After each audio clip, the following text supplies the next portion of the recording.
No, it is a part of MDM only. Means, see, MDM, whatever we UI we are seeing here, this is just for the developers.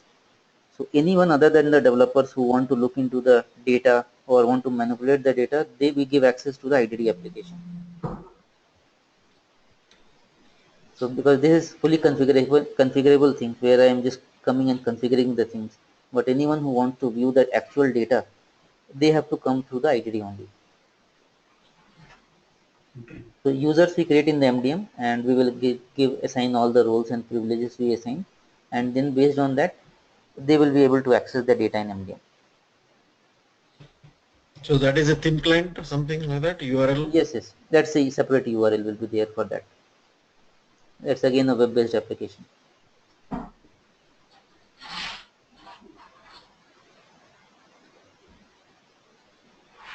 So these are the basically types of relationship we can have in the MDM side. And now, if we go to the same schema viewer, we can now check that relationship between address and the lookup table.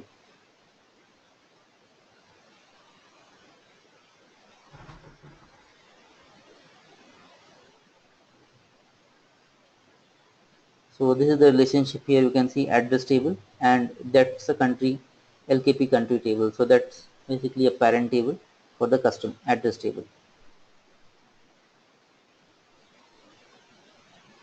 So this is the relationship part, like what are the types of relationship we can have in the MDM side, and how do we go about creating the relationship.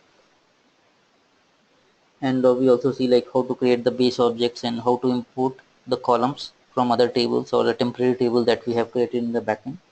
Because as a part of lab, if you are going and following the lab, in the lab it will ask you to import like the columns from some temporary tables. So that will be created in your ORS, which will be present. So it will ask you to use the import feature and import the columns from some specific tables. So that's why I showed you that import scenario also.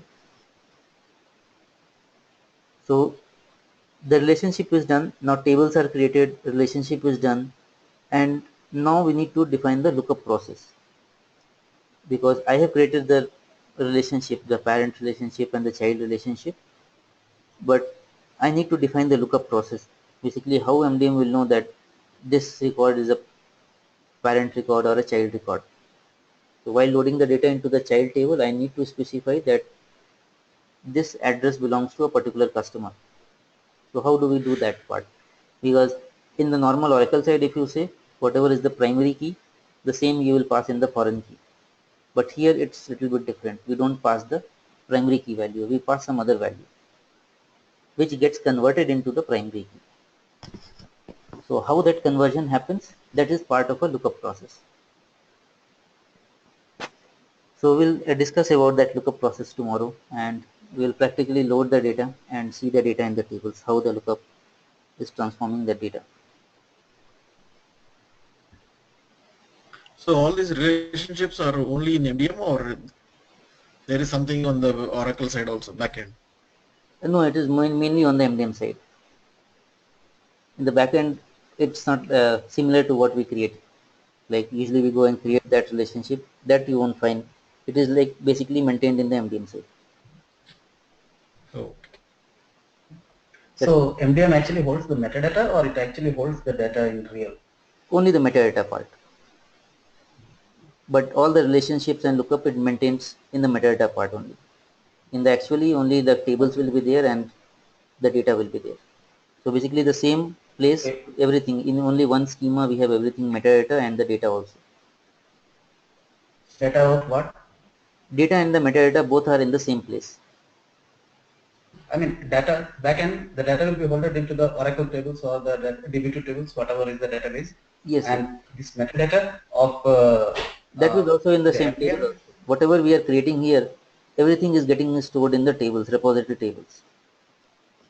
So for example, Both reside in the same place, yeah, like same place, same place. MDM repository tables as well as the database tables, both are in the same place. Yes, yes, they both are in the same place. So we have only one schema which maintains everything. Like it's a corporate database, right? Uh, like it's a data, like total company's database is in one data warehouse, and you mean to say this MDM repository resides in that data warehouse? In the ETL side, we can say like there is a separate repository and data will be separate, but here like it is the same one. So I can show you, let me open it.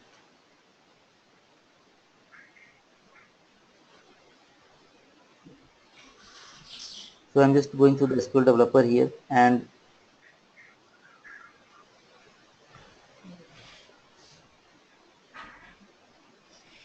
so here in this one, I have the tables. For example, the address one table that we had just created. So this address one table is present here. Plus in MDM, like all the repository tables will be there, which start with C underscore. So this is the tables basically C underscore repos. So C underscore repos are basically the repository tables which stores all the data. So for example, we have created some tables here. So if you want to know the columns, there is a table like C repos table. So I can go and check in that table. In real-time scenario also, this is the way the repository is maintained? Yes, it's the same. So I have this repository table. In this I can go and I can search for the table name like which we have created. So based on the updated. So here you can see the tables will be there. Address one table that we have created.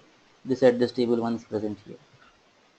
So all the metadata changes, whatever changes we are doing from the MDM is getting stored in all the repository tables, which is underscore repos. And the data is also residing in the same place. So everything is in the same ORS or schema. Okay. Usually in like Oracle, we have a separate schema for system tables that contain the basically metadata. Yes. But here it looks like it's all together. Yes, correct. Here it's all together in a same place. So when we create this model, yeah, and it creates the metadata, does it create the tables at the same time, physical tables, or it's another step? Yeah, it is creating. I just showed you the table. Like we had created these tables, address one and customer one. This customer one table like we had created. Okay, not this is the landing table. Okay. This is the customer one table. So it's immediately you make changes that create the table. Yeah, right? immediately. They create. Yes, everything happens at the same. Yeah, so it is not recommended to go into backend and do anything. Whatever table you want to create a column, you want to insert a new column or delete a column, you should do it from the MDM UI only, because internally it generates its own IDs. So for every table, every column, there is a unique ID which generates, and it is available in many columns. So if you just go and create in the backend, it won't work. And it will throw an error also that we'll see later, like when we do, there is a metadata validation. So once we validate the metadata, it will throw an error if you have done something in the backend.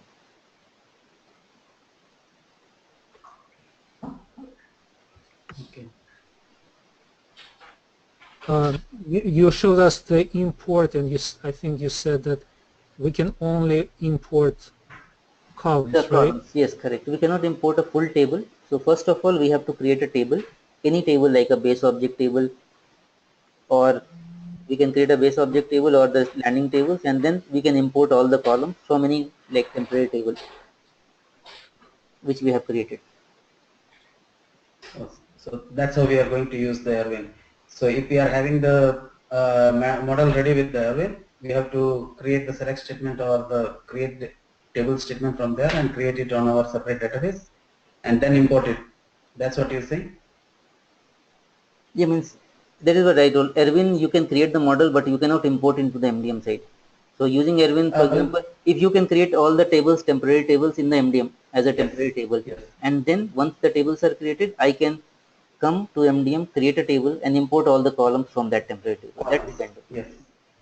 Okay. It's kind of hard to believe that there's no way to import the whole table or definitions. Yes. Like Erwin has the reverse engineering option, right? Yes. So you can have a database already, existing database, and you can import it completely into Erwin and modify the way you want it. Yes. Correct. It's strange that there is no such option here. Yes, yes. Here we don't have that option. Is it done on purpose? Because probably like the whole model and the structure of the tables will be very similar Yeah, to the sources. yeah, exactly. Mostly it is nearly similar to resources. And like as I told, Right. like whatever, it's a normal ER modeling also. There is no difference between the normal ER model and the MDM part. Why are they forcing us to create the model again? Like why? That we have What are to, the reasons? no, it's not sure. We have to go to Informatica and check with them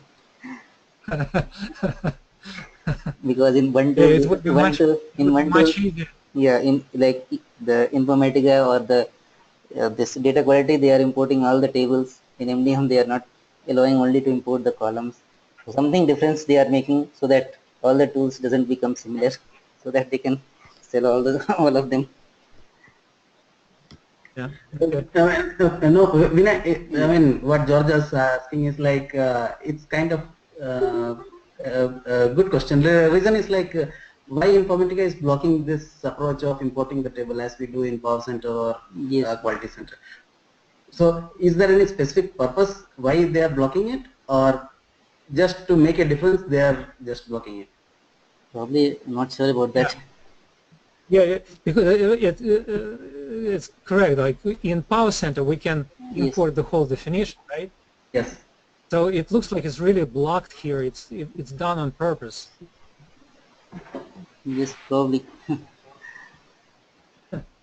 Okay. Okay. Anyways, thanks. Okay, Thank you. okay. Yeah, thanks, everyone. We'll continue tomorrow with this lookup process. Sure. Okay, Thank you. thanks, everyone. Yeah, bye. Thank you.